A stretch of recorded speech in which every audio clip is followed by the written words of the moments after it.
ఎన్నుకున్నది మహిళా సర్పంచ్ అయితే వాళ్ళ భర్తలు పరిపాలన చేయడం అంటూ ఎన్హెచ్ఆర్సీ సీరియస్ అవుతుంది.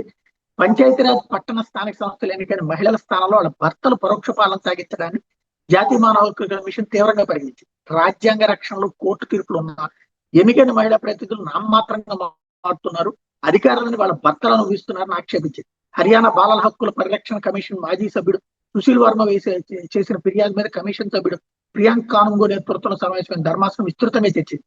మహిళల పేరిట భర్తల పరోక్ష ప్రాతినిధ్యం 73, 74 రాజ్యాంగ సవరణలు పూర్తికి విరుద్ధమని స్పష్టం చేసింది. ఎన్నికైన మహిళా ప్రతినిధులు డమ్మీలుగా మార్చడం మీద కానుంగో గతంలోని అన్ని రాష్ట్రాలు, కేంద్రపాలిత ప్రాంతాల అధికారులకి ఆదేశాలు జారీ చేశారు. చర్యల నివేదికను ఏటీఆర్లని ఈ ఏడాది సెప్టెంబర్ 9లో సమర్పించాలని నిర్దేశించారు. అయితే ఆంధ్రప్రదేశ్, బీహార్, ఒరిస్సా, ఉత్తరాఖండ్ రాష్ట్రాలు, ఉత్తరప్రదేశ్ కొన్ని నగరాలు మాత్రమే దీనికి సంబంధించినటువంటి అంశంలో స్పందించినాయి.